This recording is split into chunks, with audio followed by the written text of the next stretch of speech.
않습니다. 경기도가 모든 도민에게 긴급 생활비, 재난긴급 생활비를 10만원씩 나누어 주기로 결정했답니다. 힘들고 어려운 시기에 어려운 사람들에게 조금이라도 더 해주는 것, 그것은 참 귀한 일이라 생각이 되어집니다. 오늘 말씀을 읽으면서 저는 마음에 감동되는 구절이 있었습니다. 바로 17장 5절의 말씀입니다. 사도들이 주께 여짜오되 우리에게 믿음을 더하소서 하니, 여러분, 제가 믿는 하나님은 더해 주시는 하나님이십니다. 코로나19로 말미암아 많은 사람들이 힘들고 어려운 시기를 보내고 있고, 이 힘들고 어려운 시기에 사람들이 가지고 있는 우울한 마음들, 절망적인 마음들을 향해서 코로나 블루라는 말을 사용하고 있습니다. 이렇게 어려운 시기에 금전적으로 도움을 주는 것, 더해주는 것 참 중요한 일입니다. 그러나 여러분, 그 금전적인 도움을 더해주는 것보다 더 큰 도움이 있다면 그런 사람들에게 믿음을 더해주는 것이라는 생각이 듭니다. 코로나19가 갑자기 확산되어지면서 사람들은 매우 불안하고 두려웠습니다. 그리고 서로를 불신할 수밖에 없는 환경이 우리에게 노출되었습니다. 참 힘들고 어려운 시기였죠. 그리고 지금도 그런 힘들고 어려움을 우리는 겪고 있습니다. 우리 안에 서로를 향한 믿음, 또 우리 스스로에 대한 믿음이 있었으면 좋겠다 생각합니다. 그러나 여러분, 그런 믿음들보다 하나님을 믿는 믿음, 하나님을 믿는 믿음으로 이 어려운 시기를 능히 이길 수 있었으면 좋겠다 생각합니다. 그래서 여러분, 아마도 그런 제 마음과 바람이 17장 5절에서 제 눈을 멈추게 했는지도 모르겠습니다. 오늘 사도들의 물음이 우리의 기도가 되기를 바랍니다. 주여, 우리에게 믿음을 더하여 주소서. 여러분, 왜 우리가 우리에게 믿음을 더하여 주소서라고 기도해야 할까요? 세 가지로 좀 살펴보고자 하는데요.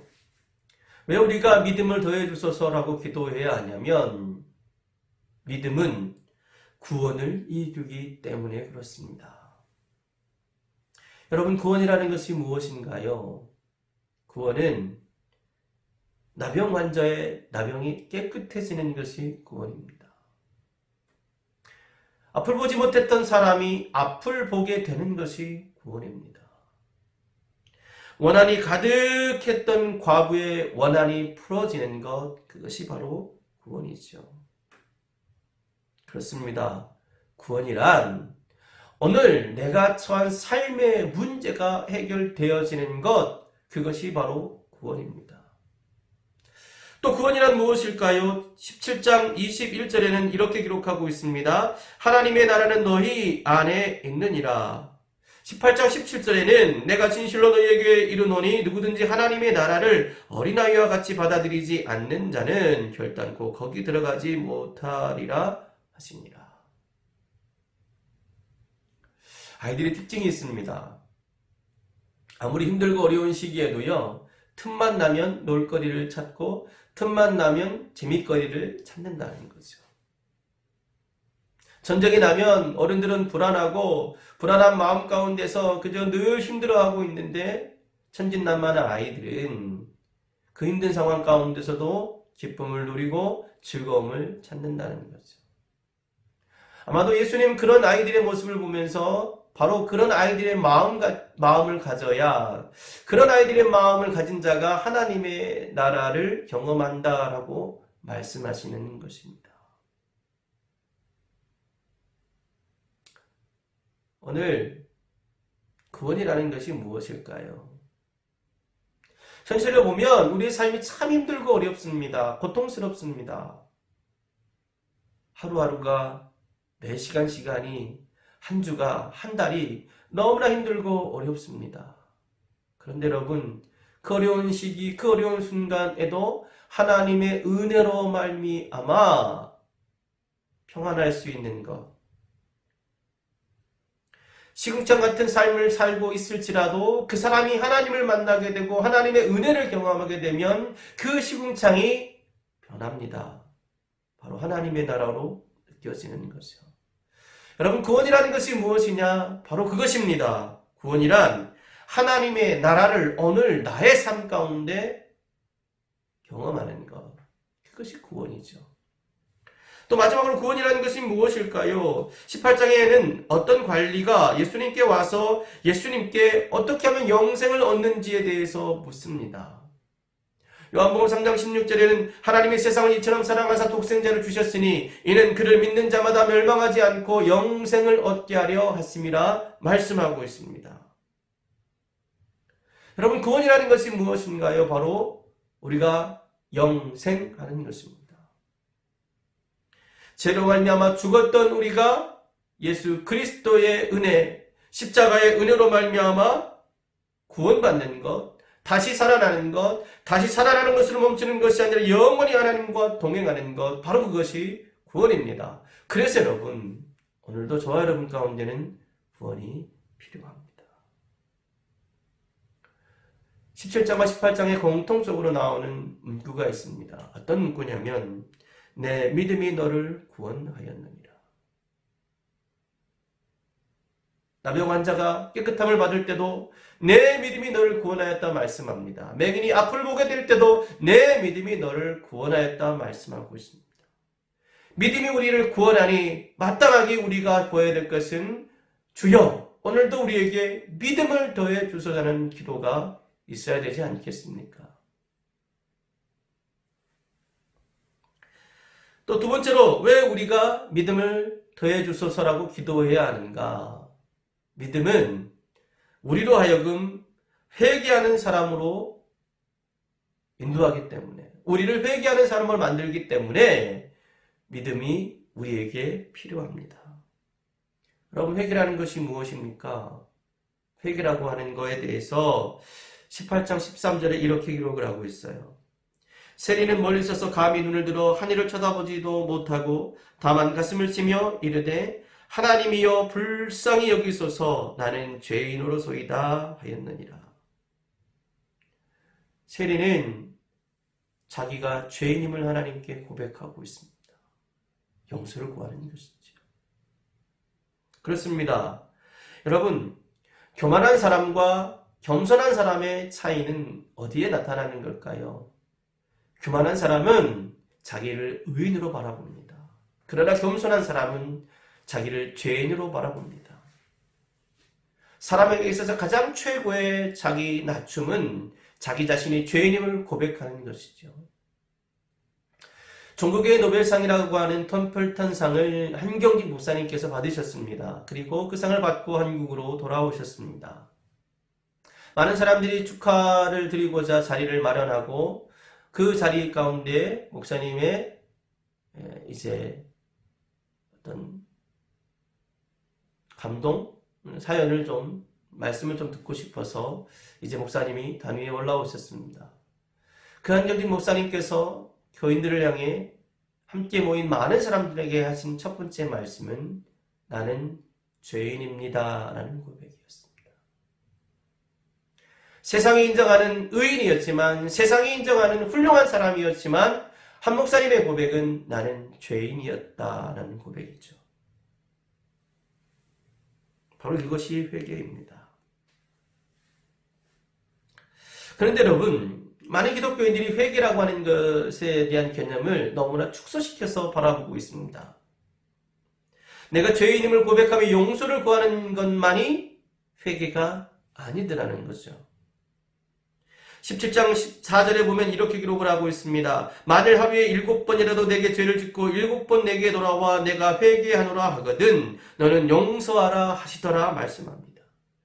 주님이 가르쳐 주신 기도문에는 이런 내용이 나오고 있습니다. 우리가 잘못한 사람을 용서하여 준 것 같이 우리 죄를 용서하여 주시고. 성경에 1만 달란트 빚진 자에 대한 이야기가 나옵니다. 그 이야기를 가만히 보면 1만 달란트 빚졌던 자, 1만 달란트를 탕감받았는데 1만 달란트를 탕감받은 자는 100데나리온의 빚을 진 사람을 탕감해 주는 것이 마땅하다라고 이야기하고 있는 것입니다. 회개라는 것이 무엇인가? 회개라고 하는 건 내가 죄인임을 고백하고 용서를 구하는 것으로 끝나는 것이 아니라 그렇게 용서받은 내가 용서의 사람으로 살아가는 것이 바로 회개입니다. 여러분은 여러분 스스로가 내가 죄인임을 고백하고 계십니까? 날마다 주여 나를 불쌍히 여겨주시라고 용서해 주시라고 기도하고 있습니까? 여러분에게는 아직도 용서하지 못할 사람이 있습니까? 그렇다면 여러분은 회개의 사람이 아닌 겁니다. 여러분, 오늘 저와 여러분이 하나님께 기도했으면 좋겠어요. 주여 내게 믿음을 더해 주시옵소서. 그래서 오늘도 나의 연약한 삶, 나의 죄악된 삶을 주님께 고백하고 용서를 구하고 나를 힘들게 하고 어렵게 한 사람일지라도 용서할 수 있는 회개의 사람으로 살아갈 수 있기를 바랍니다. 마지막으로 왜 우리가 내게 믿음을 더해 주소서라고 기도해야 할까요? 17장 하반부에는 힘들고 어려운 시기가 올 것이라는 주님의 말씀이 나오고 있습니다. 18장 하반부에도 주님께서 십자가에서 죽는 힘든 시기가 오게 될 것이라는 이야기를 하고 있습니다. 그런데 여러분, 그 이야기는 그 이야기로만으로 끝나는 것이 아닙니다. 그 힘든 시기가 와도 결국 3일 만에 살아나셔서 부활의 영광과 부활의 승리로 우리 가운데 예수님 찾아와 주실 것이라고 이야기하고 있습니다. 성경의 수많은 위대한 사람들은 삶에 고난이 없었던 사람이 아닙니다. 힘듦이 없었던 사람들이 아닙니다. 절망이 없었던 사람들이 아닙니다. 그들은 날마다 힘들고 어려웠습니다. 매 순간이 절망스러웠습니다. 그런데 여러분, 그들을 믿음의 사람이라고 이야기하는 이유는 그 힘든 순간을 견디었고 결국 승리했기 때문에 그렇습니다. 오늘도 주님께서는 십자가에서 못 박혀서 죽으시고 부활 승천하셨습니다. 그 주님께서 우리 삶 가운데 힘들고 어려운 순간, 그 고난의 순간을 견디고 결국은 승리로 이끄시는 역사로 우리 가운데도 나타나지기를 바랍니다. 오늘도 우리의 삶은 하나님의 구원이 필요합니다. 오늘도 우리는 하나님 앞에 내가 죄인임을 고백하며 용서를 구하고 오늘도 우리는 누군가를 용서하는 삶을 살아야 합니다. 여전히 고통스러운 삶의 현장 가운데서 죽을 것 같은 두려움과 포기하고 싶은 마음이 가득할지라도 결국 우리에게 승리를 주시기 때문에 오늘도 우리는 기도해야 합니다. 주여, 오늘 내게 믿음을 더하여 주소서. 하나님 아버지, 그렇습니다. 가만히 보니 우리가 믿음이 없습니다. 삶 가운데 있는 삶의 문제로 말미암아 여전히 힘들어하고 포기하고 싶어하며